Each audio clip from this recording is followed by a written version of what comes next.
AHumbleSoul, we checking back in, man. Got Clem back in front of the camera once again. You already know. Fourth time this time. Hey, man.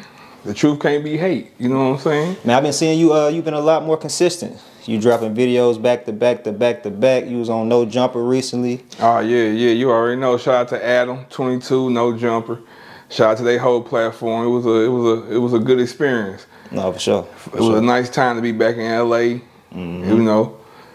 No, for sure. I mean, before we even get into all of that whole experience, because that's a big deal. You know, the major topic at hand is Jeezy dropping his recent album, his latest album, I Might Forgive, But I Don't Forget. And on that album, he's addressing a handful of people who he feels like has some stuff to say about him, or y'all had certain relationships at one point in time that may have went left. And I think prior to the album, he put this post on his Instagram with a list of people that he was saying that he forgave, you know what I'm saying? And on that list, it was people like Blood Raw, Carbon 15, Kinky B, Dread, and who else?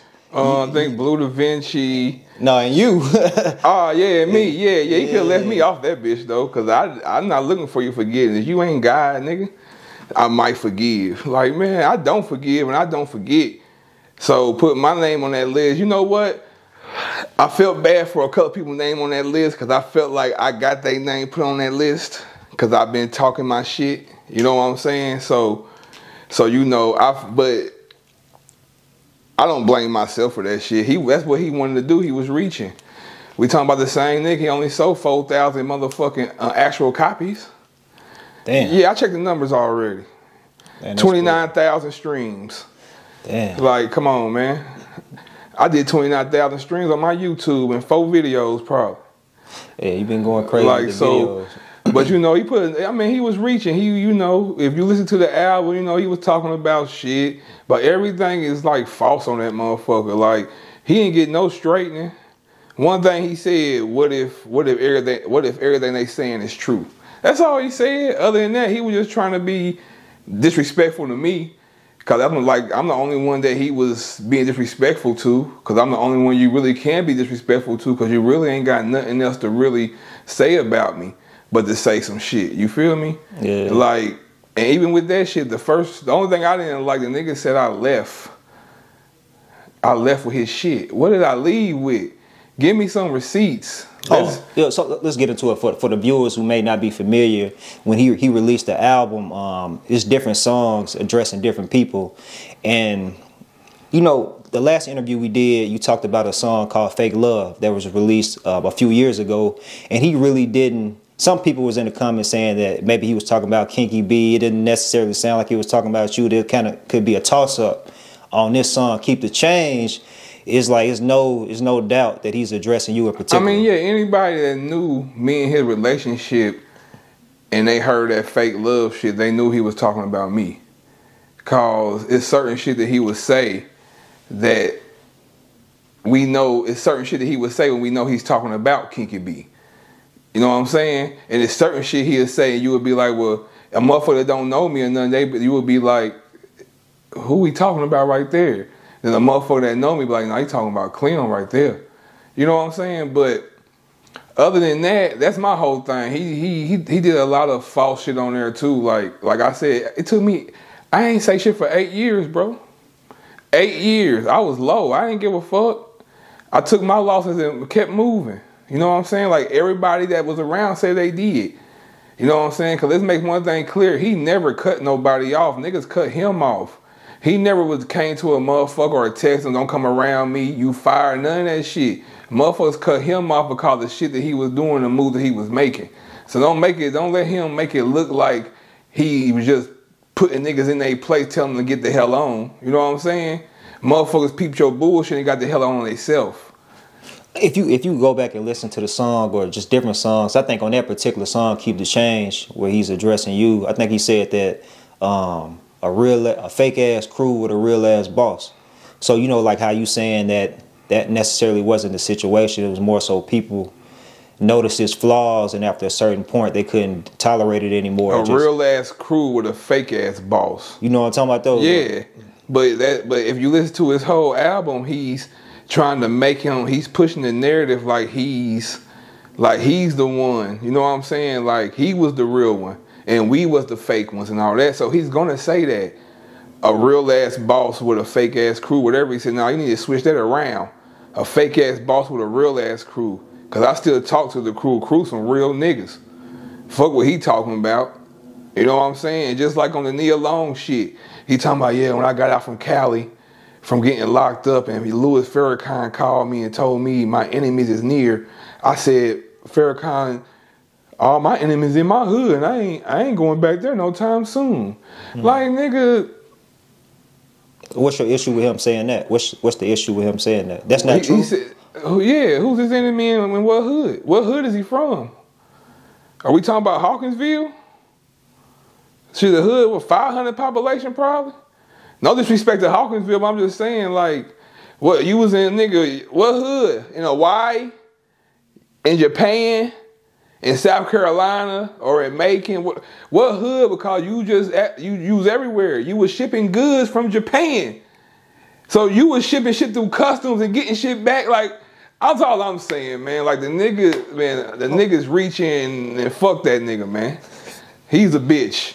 He called me a bitch. He's a bitch.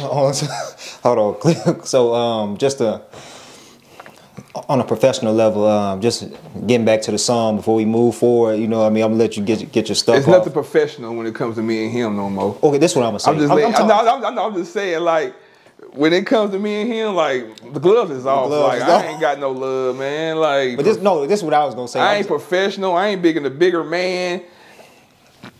You done made all of that clear. Man, yeah. You started from the first interview, bro. But what I was gonna say is, for the people who may have not heard the song, right? He pretty much said that, you know, like, you was a leech.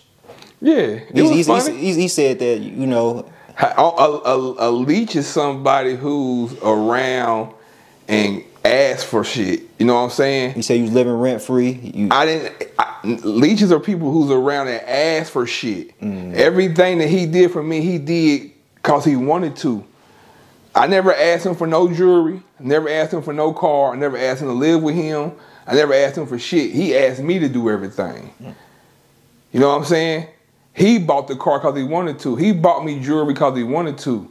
I wasn't sitting around there begging for no jewelry, because anybody that know me, no, I always played the back. You can, nigga, go find a Jeezy video that you can really find me in. You know what I'm saying? Everybody know I didn't want that shit. I was there causing the movement and what we had going on as far as a family and brotherhood, you feel me? Because if I was a leech, I would have been asking for shit a long time ago, early on. You know what I'm saying? So he gonna do that though. He got the platform. He got narrative. He can paint the narrative. That's what I was gonna say. So the narrative, it looks like, yeah, he was pretty much taking care of you. Yeah, that's his narrative. And he makes it look like I didn't do no work though. Like I was just there. But you was really the right hand man. Man, I was the right hand man, personal assistant, day-to-day assistant, road manager, motherfucking driver, chef, and anybody around know that shit. You know what I'm saying? Everybody know that shit. When we got the cities on tours, I was the one going shopping for him. No matter where we went, I was the one that had to go do the regular shit that he couldn't do. You feel me? Or he didn't want to do. He didn't want to go to these stores and buy shoes. I would go. Seeing pictures like, hey, you want these? You like these? Ooh, you know, I was the one to make sure cars was ready, security ready, homies is ready, everybody on point. Woo, woo, woo, woo. But that's whatever. He can paint what he want to paint. I know the truth. He know the truth. He can say what he want to say, be disrespectful, say I was a leech. But until you come out and try to question everything I really been saying about you, I don't give a fuck what you talking about. Do you still feel like listening to that album, even that song in particular? No, on the song he was a little bit more disrespectful than he was when he was addressing the other people on the list. But overall, do you still feel like there was love? But you know, I was gonna say, you feel like it's love there, not to cut you off though. Do I feel like it's love there? Do you still feel like it's because if you look at like the feedback from our interviews, it's still people still get the the vibe that although you may not mess with him, that you still don't hate him though, and vice versa? No, I don't hate him. I don't hate nobody. You know what I'm saying? Like, I don't hate him. Like, it ain't like I want to see him dead. It ain't like I want to see him get beat up or get jumped or I don't want. I'm just telling you what I don't like him. So I just don't like him. If you was in the vicinity with him and he was in an altercation, you would still help him. Who? Jeezy. Help him. Nigga, if he's somewhere in an altercation, more like the altercation was with me. Ain't no motherfucker what? On his ass. Hell no. Shit, what's the odds of me and him ever really being somewhere in that situation like that? Because if we somewhere together, the altercation's coming from me. I'm just hypothetically speaking. I'm just saying though, yeah, like no, I wouldn't help him. Hell no. You remember how a boy and them left Tupac and Juice when they seen him getting fucked up by Rodamez? That's what I was gonna do if I see his ass getting whooped. Man, let's get up out of here. Fuck that nigga. Yeah. I mean, he did. Yeah. I mean, so aside from you, how do you feel about him addressing people like you said? Is a song about Blood Raw and Slick Pulla, which I found it interesting because on the one end he was like, man, here go your Christmas gift, man. You know, I know you've been wanting me to respond to you. He was speaking to Blood Raw and how he felt like he was in competition with him. And but see, that's another thing. Like, if ain't nobody seeing Jeezy's bitch ass moves, they just fans. Cause how you gonna say Merry Christmas is what you wanted? No, this man's coming out telling his story while his career ain't at where it's supposed to be. And you still trying to make it look like it was everybody else. You know what I'm saying? Let's just be 100. If you would have took them niggas on tour, they would have probably left the tour with 300,000. Let's just be real. And that's just being real. You cut the tour off. Told Kinky B you didn't want to do the tour with them niggas, go do it by yourself. But then you want to go around and say niggas' names like nigga kept on getting in trouble and going to prison. And you know what I'm saying? Oh, that was Slick Pulla. Yeah, but he paint that narrative. But one thing about it, I'm gonna be for real. Whenever Slick went to jail, whatever he had going on, it was for CTE. Everything he did, all the shit that he was doing, Slick was in the field more than anybody. You know what I'm saying? Pressing niggas' lines about shit, about CTE. You know what I'm saying? So let's just keep it 100. He keep trying to paint this narrative. Like, nah, nigga, if you did what you supposed to do and had niggas on the road and going on tour, nigga wouldn't be able to get in trouble. You feel me? Let's just be real. So you feel like all of that was based around him not having success musically, Slick Pulla? No, Slick Pulla, you gotta understand, Slick Pulla a lot, yeah. Him getting locked up, yeah. Yeah, because he had a boss that didn't stand behind him. Now, what did you think about his explanation behind why he didn't? Did you listen to that song?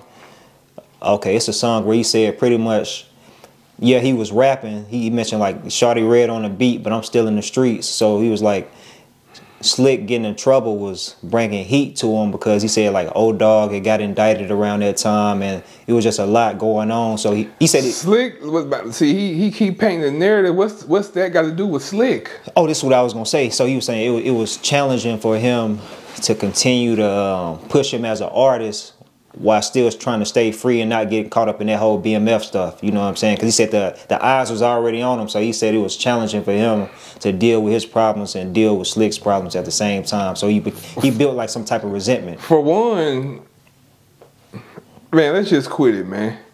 When he got signed to Bad Boy and Def Jam, that street shit was behind him. He was done. When Meech and them got locked up and he didn't, it was over. You must not be part of you must not be part of the fucking RICO. You feel me? Because if you was part of the RICO, they would have came.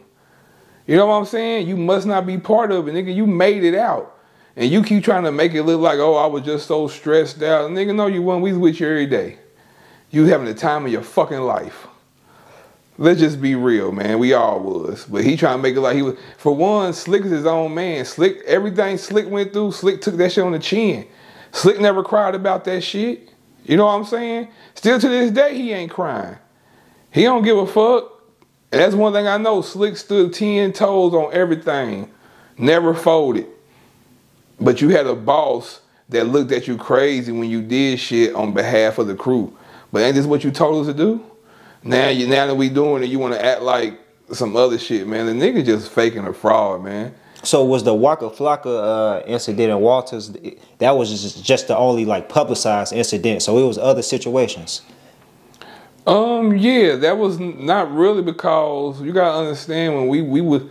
I'm talking about Slick Pulla. Yeah. I mean, no, there's a lot more shit I ain't never talking about. Like, I'll take shit to my grave. But you know, other than that publicized shit, yeah. Like, Jeezy was mad about that shit. We in Miami, Slick had just got out then, and they was at Walters and caught the niggas and got on their ass. That's what's supposed to happen. Didn't nobody get killed. When nobody, you know, we ran across each other. Our crews collide, motherfuckers. That's what it was. He was mad about that bullshit. You say y'all was in Miami when y'all... We was in Miami when we heard about that, yeah. So you remember that day? Hell yeah, I was happy as hell. I was like, hell yeah, caught them niggas. Like, for real. Jeezy, like, man, all he did is put them niggas back in the spotlight, man. They gave them niggas some light. Ooh, I was like, what kind of light? Slick just blacked this nigga eye. Well, ain't no light. That's a win for us. Better be glad Slick didn't shoot them niggas, nigga. You know what I'm saying? But I'm glad he didn't either. Shit, because Jeezy would have left his ass in there. He keep talking about $10 million bill he paid. Man, you can doing a life sentence. Jeezy got to pay $10 million on him to get a motherfucker out. I tell you that much. And so speaking of that, it's another song where he addresses Dread. You know, Dread did some interviews. I had an opportunity to chop it up with Dread. You know, he did some other interview on Camp Capone, dope interview. I think it's Ugly Money, dope interview. And you know, he was open about like how they got locked up in the Bay Area. You know, after that whole situation where unfortunately a dude was killed. They found a chop on the bus. It was Dread chop. But anyway, man, you know, long story. Dread don't get locked up, but Dread was in the hospital. He just got shot in his hand. I thought that was after that though. See what happened? I thought it was from the Bay Area. Then they went to Cali. Then they went to Cali, and that's where. And then when they left the Cali shit to go, and that's when they got popped. Okay. Yeah. So at that time, Dre's in the hospital. But at the end of the day, like somebody called me about that shit and was like, "Hey man, you need to talk about that." Because he said the nigga left the guns on the bus and he wasn't doing his job or whatever. So how that shit happened, rest in peace to the guy that lost his life in the Bay. For sure. He got killed in front of the bus. He was coming to see us to give us money for a show, whatever. We ain't had nothing to do with that shit. Nobody had nothing to do with that shit from our crew or nothing. So by him getting killed in front of the bus, they searched the bus. They found guns on the bus. All the guns are legal. All the guns are where they supposed to be at. They let them go, right? So I guess in the midst of them letting them go the first time, I guess, you know, some higher power motherfuckers like, nah, bring them guns in, let's make sure they wasn't fired or whatever. So, but in the midst of all that, they went back to LA to do a party. Suge Knight got shot. Dread puts Jeezy down. He played dead, but Dread got shot in the hand. He said it was on the song. He said it was a flesh wound. Who said that? Jeezy? On the song, yeah. Yeah, but Dread again can even move his hand ain't even all the way healed yet. I was talking about the shit on the song. Yeah, Jeezy said on the song. Yeah, but like he's gonna make everything look like it ain't what it is. And like something not to cut you. This is my last point about that particular about Dread. You know, he was vocal in the interviews that he felt like he should have received some type of bonus or compensation for saving, you know, his boss' life. At the time, and on the song is called Expectations, I believe. And he was like, man, a grown man relying on another grown man, you know, like it was just a flesh wound, like what you expect, you know what I'm saying? You think I was gonna make you rich, so on and so forth. I'm just paraphrasing. What do you think about that? No, but he wasn't expecting to get rich, but I guess he was expecting to get more than you gave him. You feel me? Just think about, I put myself in everybody's shoes. If I was a millionaire and I had a security that's been riding for me, make sure Rick Ross didn't punch me in the BET Awards. You know what I'm saying? He pushed me out the way from a bullet, and when he pushed me out the way, his hand got shot. Like me, myself, if I'm a millionaire, I'm gonna make sure that man's straight. To be honest with you, that man might not even leave my side no more the rest of my life. on the song, he said he wasn't even. He said you wasn't the best, like built cut for the job anyway, the best fit for the job. But it's interesting by how, you know, if you hear Dre's point of view, that he's pretty much letting it be known, like, man, Jeezy took a liking to him after he saw him in action. You know, prior to him becoming like the lead guy, because I think he said it was somebody before. Let me tell you something about Jeezy, man, and don't nobody know this about Jeezy. He would bring somebody new around. And when he brings somebody new around, he'll bring them around him and try to make him like he's superior than the rest of the people just because he's new. It's like he be trying to play you against everybody else. You know what I'm saying? Like, no lie, that's what he do. If a new nigga come around, he gonna act like that new nigga just his nigga and he ain't fucking with the rest of them. Like, that's what he do. But then he'll get rid of, then he'll push you away and start fucking with another nigga, then make it look and make him feel the way type of you now. Like, he do a lot of foul fuck shit, man. Did that cause like a lot of internal issues? Yeah, hell yeah, because there was a lot of bullshit going on. He's looking like favoritism? Yeah, favoritism, but it really wasn't favoritism. He was just trying to play you against somebody else. Like, he would, like, see, if he seen you, he'd be like if he's talking to me, he'll be like, man, look at this nigga over here, man. Who's this nigga? This nigga, woo, woo, woo. Or then he'd get over there to you and be like, man, look at Clem, man. All you want to do is smoke, woo, woo, woo, woo, woo. But then he was just telling me about you. But now he ain't went to you talking about me. You witnessed that happen? Hell yeah, man. What's the benefit of doing that though? If you were the boss, man, I don't know. You gotta ask him. I know you was the right hand man. Because even the niggas but he even did it with me. You know what I'm saying? You know how many times he brought motherfuckers in to do what I did every day? But then a month later, they gone. You mentioned that in the last interview. You said that people will come in and do your job and he will actually pay them like lovely. Although he was still kind of stringing you along, but they wouldn't last that long. And it was because that you knew him. What did you mean by that? Just like, you got to understand, he put me on a pedestal so early. You got to understand, he asked me to move in with him. He started calling me his little brother. And by him start calling me his little brother, Carbon 15 start calling me JLB, Jeezy's little brother. If you look at Dre's interview, he said when he first came around, everybody introduced me as, that's Jeezy brother. That's Jeezy little brother. So that's what it was. But he did that. I didn't ask for that. He put me on that pedestal. You know what I'm saying? But I think that he really was trying to keep me in a little brother's situation. Because as I got older, it wasn't about no little brother. It's about having my own and taking care of my family and doing shit for myself. You know what I'm saying? When I was 20, 21, 22, 23, yeah, it was all good, having fun. 24, 25, 26, 27, 28. Like, I was winning till I was 35. From 21 to 35. Like, come on, man. Like, you know, you grow up. Like I said, when you start reading the same books they reading, they start moving different.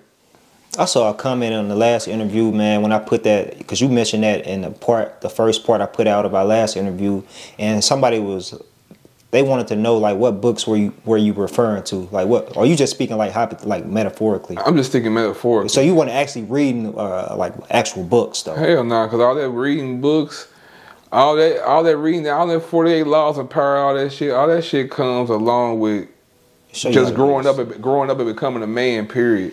Like, I done read pages out the books and I'd be like, this is shit I already know. Like, everything they talking about, I already know. And some of that shit, if you using that shit on people you supposed to love, you's a sucker ass nigga anyway. It teach you how to be a snake, man. Yeah, it teach you how to be a snake, yeah. I don't understand why people like hold that 48 laws of power in such a high regard. Because if you really pay attention to it's some snake shit. It's crazy. It's some snake shit. And when I read that book a couple times, I was like, man, this ain't what you do to people you supposed to love. Now, for one, when I like Jeezy, like, he's such a bitch nigga cause you don't abandon people you love, you abandon motherfuckers you use. You know what I'm saying? And he abandoned all of us because he uses all of us to a certain point till he didn't need us no more. But he paying for it. Because when we was around, the day one was around with the Kinky Beats, Coach K, Carbon, Slick, Blood Raw, all the Univille making homies, when everybody was around, yeah, you was coming out doing 130, 180 a week first day. You know what I'm saying? But cause everybody played a part. The music game has changed too, though. It don't matter if you that nigga, you that nigga. And he got off the path of being a nigga. The nigga had a yellow vest, a black vest on, man, a leather vest, man, at the BET Awards, bro. Who the fuck is dressing you? And he had some pointy ass elf boots, like. And then at the BET Hip Hop Awards, he had on a guest jumper short set. Like, whoever's dressed in him, whoever's around him, his style is, I bet you they zesty. He done zesty himself.